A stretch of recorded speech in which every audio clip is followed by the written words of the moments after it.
On a Friday afternoon in November, the CEO of the most valuable AI company in the world was fired by 4 people. No warning, no investor consultation, no transition plan. By Sunday, he was negotiating his return inside the company's headquarters, wearing a guest badge. By Monday, nearly every employee in the company had signed a letter threatening to quit. By Wednesday, the CEO was back, and the board that fired him was gone. 5 days, 4 board members, an $86 billion company brought to the edge of collapse, and back over a single weekend. The question everybody asked was, why did they fire him? That is the wrong question. The right question is, how was it even possible for 4 people to nearly dismantle a $90 billion company in 72 hours? And the answer isn't about who lied or who was reckless. It's about a governance structure that was designed to break. And what happens when the design fails everywhere except Silicon Valley, where nobody bothered to look until it was too late? Here's what most people didn't understand about OpenAI, even people inside the company. OpenAI began in 2015 as a nonprofit. The mission: develop artificial general intelligence that benefits all of humanity. No profit motive, no shareholders, a pure research lab. By 2019, the math had changed. Training frontier AI models costs billions of dollars. Nonprofit donations weren't going to cover it. So OpenAI created a for-profit subsidiary, OpenAI LP, to raise capital. Microsoft invested $1 billion, then $10 billion more. The company's valuation climbed to $86 billion. But here's the thing that almost nobody paid attention to. The nonprofit still controlled everything, not metaphorically, legally. The board of OpenAI Inc., a nonprofit with no investors, no shareholders, and no obligation to anyone except its mission statement, held absolute authority over the $86 billion company sitting underneath it. A board of 6 people, eventually reduced to 4, none of whom held equity in the company they governed, none of whom represented the investors who had poured billions into it. Their legal duty was not to shareholders, not to employees, not to revenue. Their legal duty was to the mission. If you are a startup founder listening to this right now, you already know where this is going. Because you cannot give 4 people unlimited power over a $90 billion company with zero accountability structures and expect that power to never be used. The only question was, when would it be used, and what would happen when it was? November 17, 2023. Friday afternoon, OpenAI's board releases a statement. CEO Sam Altman is out. The language is clinical, not consistently candid in his communications. No specifics, no examples, no warning. Microsoft CEO Satya Nadella learns about the firing minutes before the public announcement. Microsoft had invested over $13 billion in OpenAI. Nobody on the board thought to call him. The company's president and co-founder, Greg Brockman, is removed as board chairman. He resigns within hours. 3 senior researchers follow him out the door. Saturday, the management team issues an internal memo. Quote, "The board's decision was not made in response to malfeasance or anything related to our financial, business, safety, or security practices." This was a breakdown in communication between Sam and the board. Let that sink in for a moment. A breakdown in communication. That is what nearly killed a $90 billion company. Sunday morning, Altman enters OpenAI's headquarters. He's there to negotiate his return. He posts a photo of himself holding a guest badge. The caption, "First and last time I ever wear one of these." By Sunday evening, negotiations have collapsed. The board appoints a second interim CEO in 2 days, Emmett Shear, the former CEO of Twitch. Altman and Brockman announced they're joining Microsoft to lead a new AI research division.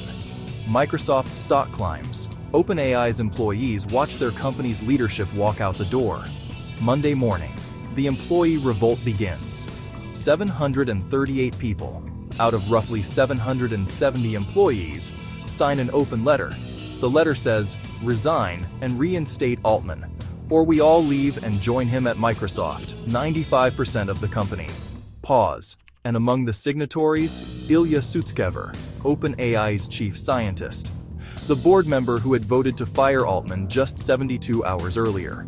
He posts on social media, I deeply regret my participation in the board's actions. I never intended to harm OpenAI. The board member who fired the CEO now demands the board's resignation. Wednesday. Altman is reinstated. The board is gutted and replaced. Brett Taylor, former CEO of Salesforce. Larry Summers, former U.S. Treasury Secretary.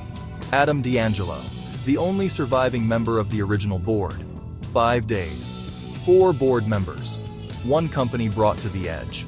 Not by a competitor, not by a market crash, not by a product failure. By its own structure. Here is where most analyses of this story go wrong. They treat the crisis like a personality conflict. Altman versus the board. Trust versus distrust. Deception versus safety. That framing misses the point entirely. The OpenAI board was not irrational. The 4 members, Adam D'Angelo, Helen Toner, Tasha McCauley, and Ilya Sutskever, were deeply accomplished people. Toner, a governance researcher. McCauley, a technology entrepreneur. D'Angelo, the CEO of Quora and an early AI expert. Sutskever, one of the most respected AI researchers in the world. They had genuine concerns. The board's role, legally, was to ensure the company stayed aligned with its nonprofit mission. If they believed the CEO was not being fully transparent about safety protocols or the pace of commercialization, they had a duty to act. The problem was not their motives. The problem was the tool the structure gave them: binary power. The board had exactly one mechanism to exercise governance: fire the CEO. There was no escalation protocol, no graduated oversight mechanism, no investor board seats that could mediate, no independent review process, just a single switch. When you give people with legitimate concerns only one lever to pull, and that lever is nuclear, the crisis you get is not a question of personalities. It is a question of inevitability. Think about the governance structures most companies take for granted. A standard corporation has a board elected by shareholders. Those shareholders have financial interests aligned with the company's success. Board members can be voted out. Investors with billions at stake usually have seats at the table. OpenAI had none of this. The board was self-perpetuating. No shareholder votes, no investor representation. Microsoft, which had committed over $13 billion, had 0 board seats and 0 voting power. The 4 board members owed nothing to anyone except the mission statement. This was not an accident. The structure was designed this way on purpose, to prevent profit motives from overriding safety concerns. The founders genuinely believed that insulating governance from investors was a feature, not a bug. And in theory, it was. In practice, it created a system where the only way to exercise governance was to destroy the company. Not because anyone involved was malicious, because the structure had no intermediate gears. The real Kintax lesson here is not about OpenAI. It is about a governance trap that exists in thousands of organizations, from startups to nonprofits to Fortune 500 companies. The trap works like this. You design a governance structure to solve a specific problem. Maybe it's profit incentives overriding a mission. Maybe it's short-term thinking. Maybe it's founder control gone unchecked. The structure solves that problem elegantly, on paper, but the structure has no intermediate settings. No room for disagreement. No mechanism for accountability without destruction. And because the structure looks elegant on paper, clean lines, clear authority, mission alignment, nobody questions it until the crisis arrives. And when it does, everyone discovers simultaneously that the structure has exactly 2 states: perfect harmony or total collapse. This is what happened at OpenAI. But the same pattern has collapsed hospitals, universities, government agencies, family businesses. Any organization where governance is designed around the assumption that everyone will agree and has no plan for what happens when they don't. The hard truth is, governance is not a mission statement. Governance is not values written on a wall. Governance is the architecture that determines what happens when the people in charge disagree. If your governance architecture has no mechanism for disagreement short of detonation, pause. You do not have governance. You have a countdown. And the countdown does not care how brilliant the people in the room are. The countdown only cares whether the structure was built to survive them. If you are building an organization, a startup, a nonprofit, a team inside a larger company, here is the question you need to ask today. Not, do we have a board?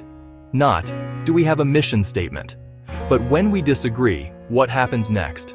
What is the mechanism? Who gets a voice?